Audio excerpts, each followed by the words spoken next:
Bonjour à tous. Bonjour Eric. Bonjour Johan. Je vous retrouve pour une nouvelle édition des interviews de My Holistic Team. Et aujourd'hui, j'ai l'honneur de recevoir Eric Bourgault. Eh oui, en chair et en os, ici même à Lisbonne. Alors, on va rentrer un peu plus dans ton univers aujourd'hui. Et j'aimerais bien que tu nous parles un petit peu de qu'est-ce qui t'anime, qu'est-ce qui te fait vibrer dans la vie. Moi, tout ce qui me fait vibrer, c'est ce qui est humain. C'est ce qui est vrai, ce qui est authentique. Ce qui est authentique. Ouais. Alors, c'est quoi l'authenticité pour toi dans ta vie? Comment ça se matérialise? Pour moi, l'authenticité, c'est justement quand je fais pas d'efforts pour essayer de comprendre, pour essayer d'imaginer que ça se présente sur le moment. Voilà. Et donc, tu travailles pour des activités en entreprise notamment? Oui, avec les entreprises. Et l'objectif, comme on en a parlé à maintes reprises, c'est vraiment de permettre aux entrepreneurs de découvrir cette dimension humaine qui les habite. Donc, faire en sorte qu'ils puissent réveiller cet enfant intérieur et commencer à découvrir des habiletés, des qualités qui étaient jusqu'alors insoupçonnées. Alors, ça prend quelle forme? C'est des ateliers, des conférences et... J'appelle ça des play shops. C'est vraiment un endroit où les entrepreneurs peuvent se reposer, prendre un temps d'arrêt, premièrement, de leur numérique, c'est l'objectif, mais aussi arriver à mieux se comprendre, arriver à comprendre comment ils fonctionnent à même l'entreprise, mais aussi avec eux-mêmes. Donc, l'idée, c'est vraiment de permettre à ces gens-là de réveiller leurs fibres créatives, de vraiment arriver à se reconnaître. Et tout est fait dans l'humour. Parce que, bon, évidemment, en tant qu'instructeur du yoga du rire, c'est ce que j'utilise. Et j'utilise le rire à vraiment toutes les sauces. Parce que, justement, j'ai trouvé qu'à même le rire, il y a une possibilité d'établir des contacts qui sont sains et authentiques. Et en ce moment, c'est ce qu'on a besoin de le plus, donc voilà. Et alors, tu parles du yoga du rire, mais tu as aussi un passé de comédien. Un peu. Alors, en quoi ça t'est utile, la comédie, et en quoi tu peux faire le lien avec l'entreprise, le monde de l'entreprise? La comédie, pour moi, ça joue un rôle important parce que ça me permet de me sortir du fameux cadre, des fois trop rigide, des fois trop impersonnel. Ça, c'est sûr. Et puis comme tu sais, puisque tu travailles avec les entrepreneurs, souvent, c'est ce qui fait qu'on est toujours ici au niveau de l'intellectuel et ça ne laisse pas de place à la spontanéité. Alors, le côté comédien, justement, c'est ce qu'on retrouve chez les enfants. C'est le côté enjôleur, moqueur, où on est capable de vraiment visiter des émotions, que ce soit des moments de colère ou des moments d'humour, comme on fait avec le yoga du rire, mais sans nécessairement se prendre la tête. C'est juste pour explorer justement ces émotions-là qui souvent sont refoulées. Donc, à travers ces activités, tu fais ressortir les talents cachés de chacun? C'est mon objectif. Et ça se fait de manière naturelle. C'est pas forcé. Et c'est ça la différence, c'est ce que je propose au monde de l'entreprise.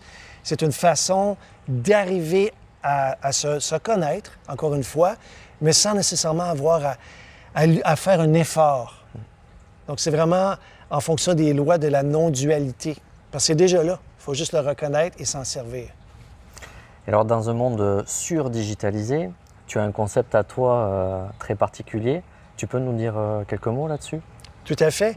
Donc, le concept Digital Detox que j'ai créé de toutes pièces, que j'ai en fait réalisé dans ma vie, puisque j'avais un problème avec une dépendance avec le monde en ligne, il y a de ça très longtemps. Avec les années, ça a évolué.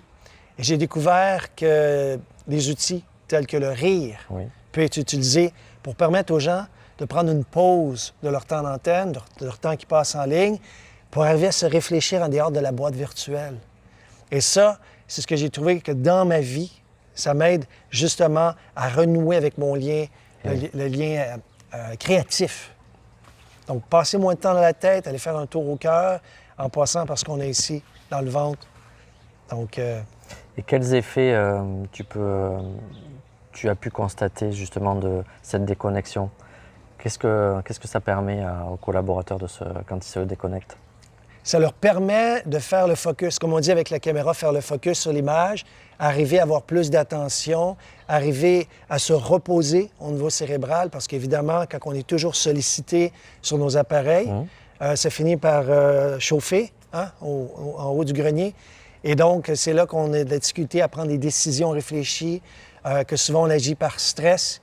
Et maintenant, les études le montrent avec l'histoire de burn-out au niveau numérique. Oui. C'est le temps justement de trouver des façons simples, réalistes et efficaces pour prendre une pause, faire un temps d'arrêt justement par rapport à cet usage, sur cette surutilisation du numérique, comme tu le disais plus tôt.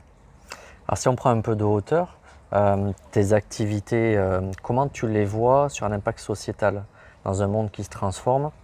Est-ce que tu peux nous expliquer quel impact ça a? Le travail que j'ai fait, c'est un travail de longue haleine. Ça a commencé par une démarche personnelle et c'est devenu professionnel par la suite. Et comme j'ai vu que l'évolution de cette technologie était constante, sans arrêt, Oui. et que comme la plupart d'entre nous ont été exposés à cette évidence à un certain âge, très, très tôt, évidemment que ce que je propose et ce que j'ai découvert aussi dans mes voyages, c'est une façon justement de renouer avec ce qu'on a oublié entre-temps, renouer avec l'aspect plus humain. Permettre aux gens justement de découvrir que s'ils se libèrent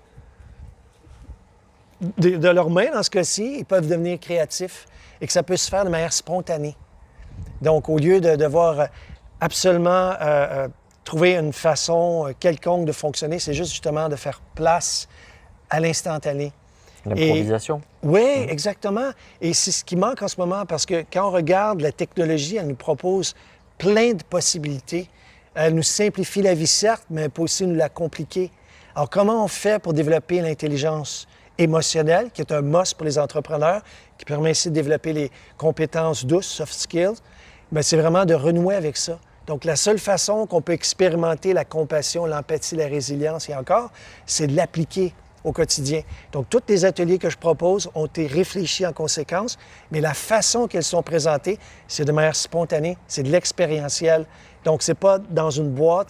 Et donc, c'est facile de se reconnaître dans cet exercice. Et l'exercice, en fait, comme je disais depuis le début, c'est vraiment de réveiller nos sens, mais réveiller aussi l'humanité qui nous habite, tous et chacun. Il y a le rapport au corps aussi, on en a discuté un petit peu et c'est très important. Tu peux nous donner plus de détails? Bien sûr.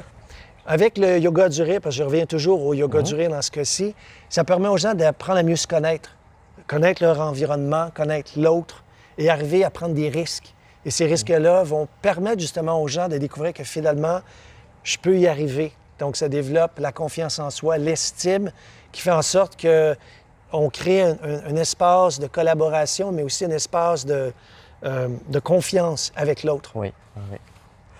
Est-ce que tu as une citation philosophique ou un proverbe qui te vient à l'esprit, qui te marque et qui pourrait traduire qui tu es par rapport à ton action ou ton état d'être? Est-ce qu'il y a quelque chose qui te vient en tête? C'est drôle, hein? Parce qu'il me vient beaucoup de choses à la tête en passant. Vous allez le voir quand vous allez assister à mes ateliers. C'est pas ce qui manque, la créativité là-dedans. Ou une conclusion? Aide-toi et le ciel t'aidera. C'est étrange, hein? Ah oui. C'est ce que je reçois et je crois que la symbolique, en fait, c'est de se dire que tout est possible.